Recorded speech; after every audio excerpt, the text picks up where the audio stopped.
Hey guys, it's Bumper. Hope you're having a great day today, and if not, hopefully I can make your day a little bit brighter. And happy Halloween! Today we're finally getting back to doing art challenge videos by doing an Overwatch Halloween skin design challenge. Now usually I would use this generator here to pick a random Overwatch hero that I would design a new themed skin for, but to celebrate the fact that this Halloween is the first event since Overwatch 2 came out, I'm gonna design skins for the 3 new heroes: Junker Queen, Sojurn, and Kiriko. Also, for anyone who has watched my previous Overwatch skin design videos, I've decided to switch from showing various clips of drawing with live commentary to doing a time-lapse with post-commentary. So let me know if you guys prefer this new way of doing things, or if I should go back to how I used to do it. Now, let's get started with designing a new Halloween skin for Kiriko. So, while we're starting a tracing of Kiriko's default skin, I'll explain why I do this for any new viewers of this series. When I do these skin designs, I'll do a simple tracing of a character's concept art to use as a reference, because Overwatch's character designs rely heavily on their silhouette, proportions, and shape, so you can easily know who you're looking at from a glance. And I found this is the easiest way to retain those elements. In case you're wondering what might happen if you don't retain those elements well enough, a character might end up looking like another existing character, or even a brand new one. It's actually one of the reasons why I don't like some of the Overwatch 2 character redesigns, since they change too greatly what a character we've known looks like. An example of that is Reinhardt's original default skin versus his Overwatch 2 redesign. While it's not too bad, they changed his silhouette from very sharp and boxy to very round, as well as they removed his iconic helmet, which is just about as weird as if you removed Reaper's mask. And yes, I have thought way too hard about the Overwatch 2 redesigns. I've been kinda wanting to do a video going over the redesigns and my thoughts as an artist about them. Would you guys want to see me do that? Let me know in the comments. Now, as far as the inspiration for Kiriko's skin I'm designing, when I saw her current skin, I was very sad that they didn't make a skin based off a yokai, like the Shimada Bros Tengu skins. Don't get me wrong, I think her witch skin is adorable, but there are so many different yokai they could have used that would have even fit her personality, but they decided to just do a witch skin. And we already have a witch skin with Mercy's. Not that you can't do skins with similar ideas, because we've got multiple different ghost skins, and they look great, but Mercy's and Kiriko's don't feel all that different than the color scheme, a few details, and, well, skin coverage.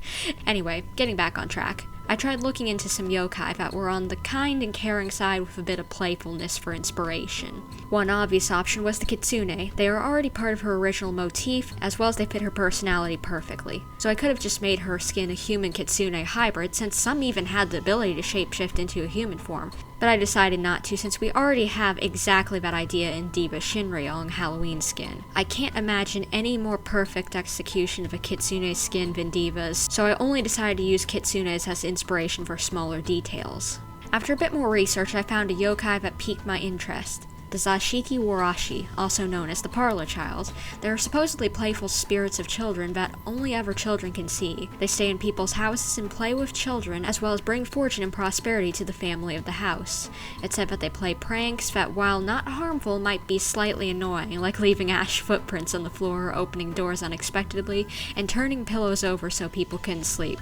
But you definitely don't want them to leave if they start staying at your house, because if they do, great misfortune will come. So to keep these spirits around, families would treat them kindly, offer meals to them, and leave them sweet treats and toys. I felt this yokai fit perfectly with Kiriko, since she has a playful childlike demeanor, she's exceptionally kind with children, surprisingly powerful, and she looks out for kind people but will turn your luck around if you're not so kind. As for the design that I chose, I tried to stick to the original idea of what these yokai looked like. Their hair were traditionally either in a very short style or in a bob cut, and the girls usually wore either kosode or furisode, which were basically just different slightly variations of kimono, with a chachanko on top, which are basically little vests. I of course took some artistic liberties, such as giving her a kitsune mask to fit her fox motif, making her kimono cut a lot shorter than traditionally so her silhouette would remain, and making what was usually a skirt-like article in her design the tails of a bow from her waist wrap. I also gave her a little fox a kimono, as if the fox was the girl's pet and it was very loved for and given a kimono, just like hers. If you're wondering what I hung on her waist wrap, it was a child's toy ball called a temari that was made out of fabric scraps and are now considered Lucky Charms. And later, I added a pouch for candy, tying back to the stories of people giving them sweet treats to keep them around. By the way, I want to say real quick that if the quality of this video starts looking different in a second while drawing Kiriko's design, I'm really sorry about that.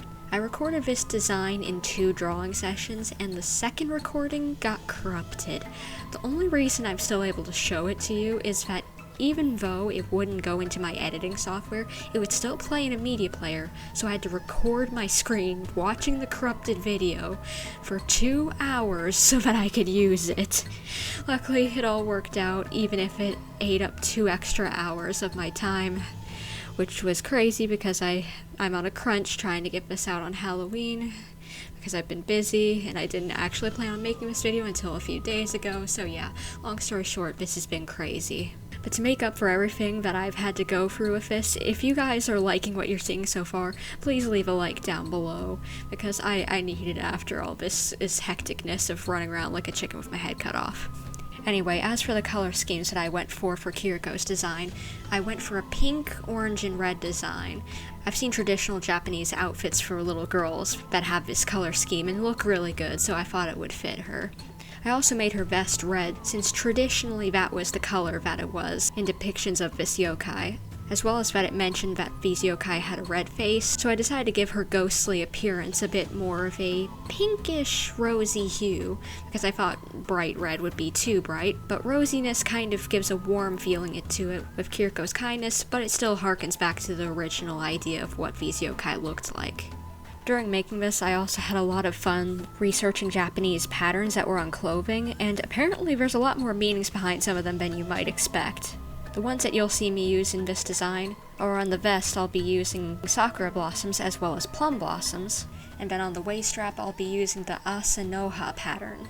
The meaning behind the cherry blossom flowers is kindness and softness, which I felt fit Kiriko somewhat, and the plum blossoms, also known as ume, represented health and vigor, renewal, all the things that these yokai were supposed to bring to the house, as well as these were considered protective charm against demons. As for the asanoha pattern, it was supposed to actually represent hemp leaves. They put it a lot on children's clothing because hemp is a hardy plant that grows fast without requiring much attention, so it was a symbol of vigor, resistance, and healthy growth, and they put it on the children's clothing hoping that they would grow the same way as the hemp, which I find very interesting. It's a funny little antidote. Some other things I'd like to take note of is also the diamond pattern that I put on Kiriko's mask to kind of tie back in with the hemp plant pattern.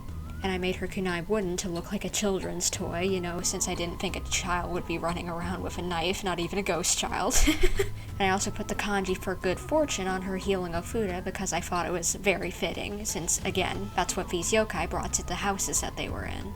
I had a lot of fun making the skin for Kiriko, and it took me in total 4 hours, the longest out of all 3 of these skins, and you can really tell it by all the details that I put in. This is definitely my favorite out of the 3.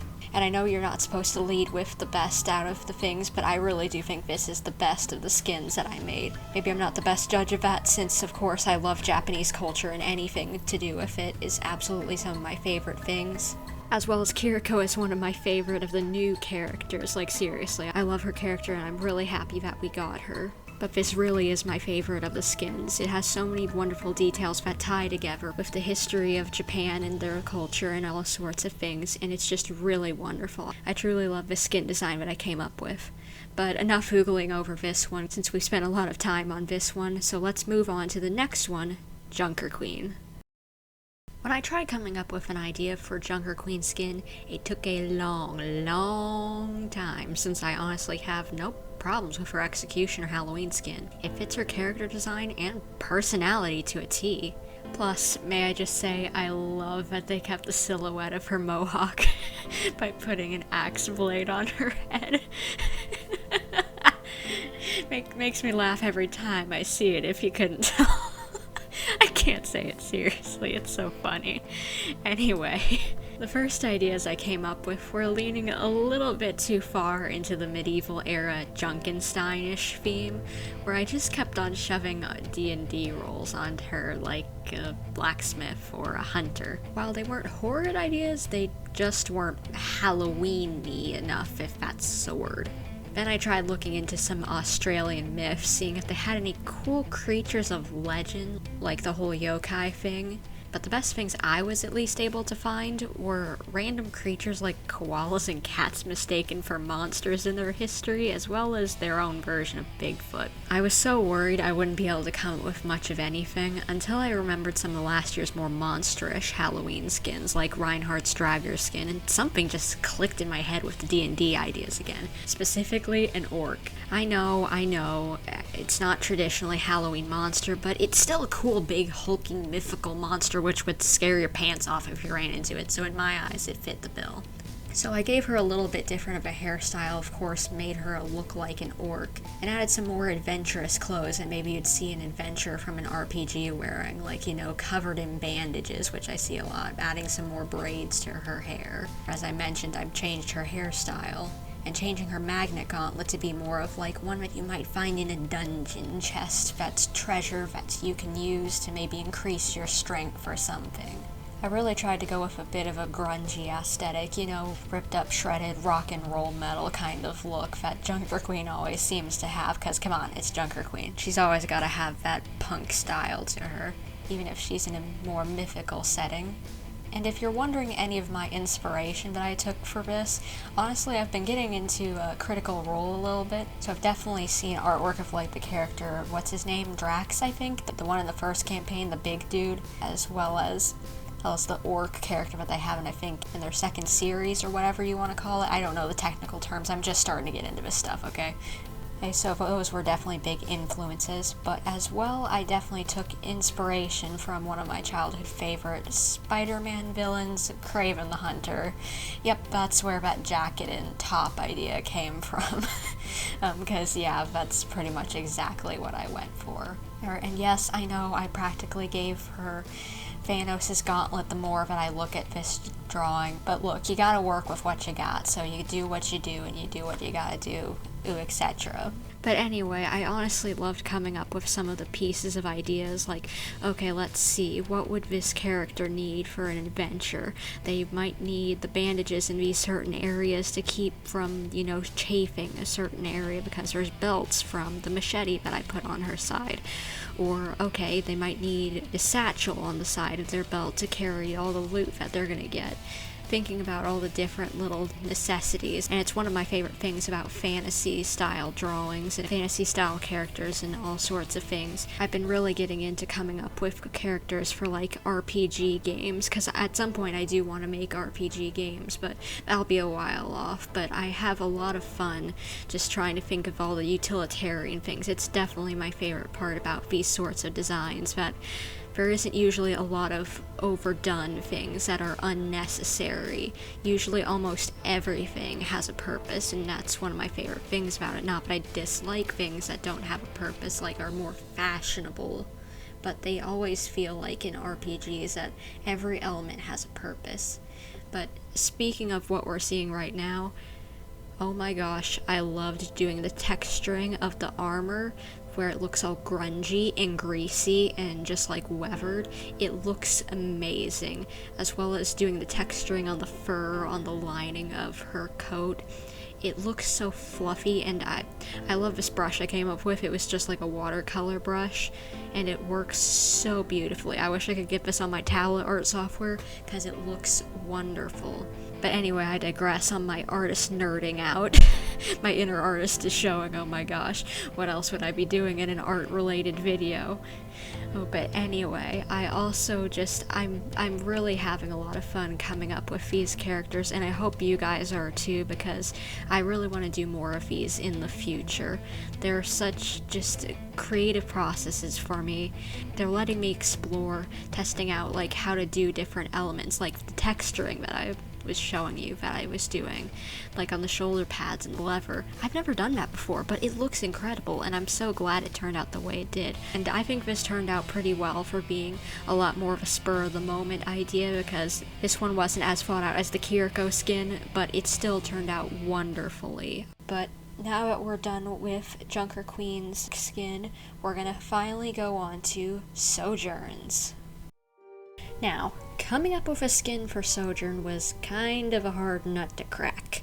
I was originally going to use an idea I had of a scientist who experimented on themselves for, creepy effect of Halloween, because we hadn't had really a truly creepy skin yet. We had a cute one, we had a more cool one, now we needed a creepy one. But then I remembered that's a little too close to Junkrat's Dr. Junkenstein Halloween skin. Plus, some of the design elements I had in mind were very similar to my Junker Queen skin aesthetic of a rough medieval fantasy look, which I had already come up with before this one. I had planned doing Sojurns before Junker Queens, but I ended up doing Junker Queens first, so the ideas went to her, and so now I had to come up with new ones for Sojurn. Anyway, on top of all that, her silhouette is very form-fitting, and that's the main thing that makes her recognizable in my opinion, so I didn't have a lot to work with on costume design. Which, by the way, is the reason I think they reused her cyberpunk detective skin for the Halloween event. Not that she's a bad-looking character, but with some of her proportions being extremely weird. Like, I noticed she has an oddly long neck, at least in her concept art. Maybe it's not that long in game, but it's really odd-looking. And that mixed with her very simple outline being her main design point of recognizability on the battlefield of Overwatch, I think Blizzard has possibly shot themselves in the foot with Sojurn's design and being able to come up with many good skins in the future for her without repeating themselves, sadly. Maybe I'm wrong. Usually Blizzard does come up with some pretty good skins. But anyway, let's get back to the idea of inspiration. When I finally couldn't come up with anything else, I looked back at the person getting experimented on the idea. I kept trying to spin the story in different ways until I landed on having her be an experiment of Junkenstein's. If you want a little lore idea I had for the skin, I came up with the idea that she was the original Junkenstein's monster, but he made her too powerful and smart, so she ended up rebelling and running away. And yes, I was slightly inspired by a certain character from a certain game I have been playing a lot of on this channel lately. Scaramouche. But anyway, I tried to go with more of a body horror-ish kind of look to it. I know I wasn't able to make it look extremely creepy, but I tried my best to make it look like she was really cobbled together with bits of metal and possibly other bodies. Like Junkenstein was just like, this piece is falling off of the person I'm using as an experiment. Let's see, find a corpse. Yes, here's the piece that we will sew onto her to replace that. Or just screw on a piece of metal, which that would be disgusting, because like I find the idea of like whenever they put on surgeries, for like when they fix broken bones, it's so disgusting whenever they have, like, in my mind, screws put into it.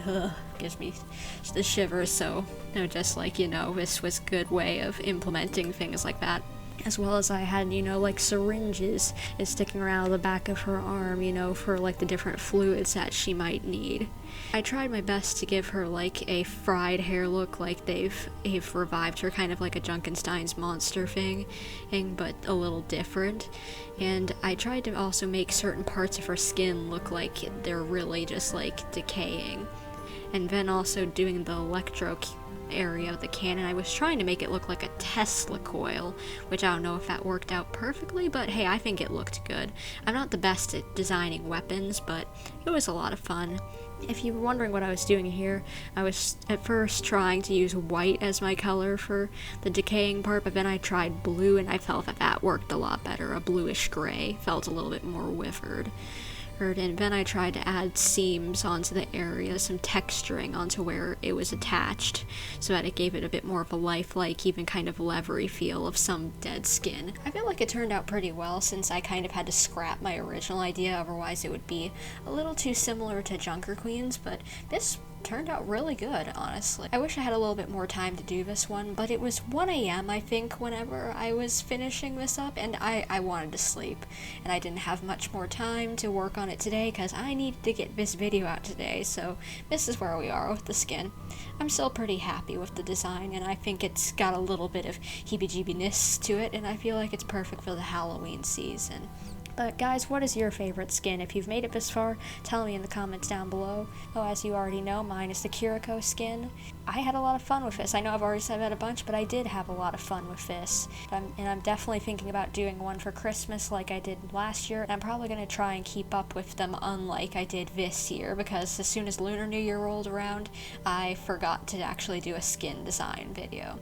Oh, but that's okay, because at first you don't succeed, try again, and we can do this again as many times as we want. And I can't remember if I've already said this, but hopefully you guys have enjoyed this video, and if you did, please consider leaving this video a thumbs up, subscribing if you haven't already, and hitting the little bell to get notifications whenever I upload new videos or do a live stream. And check out my Twitter, bumper_YT. We also do notifications over there and let you know whenever I upload new videos. And by the way, for many of my longtime viewers, I think I've gotten my community tab finally unlocked. So I think I can also do notifications over there for when I'm doing a live stream and when it's going to be. So we'll start doing those if that continues to be available and not a fluke. So hopefully I will see you guys in whatever I'm doing next. But until then, this is Bumper, signing off, and happy Halloween, everybody.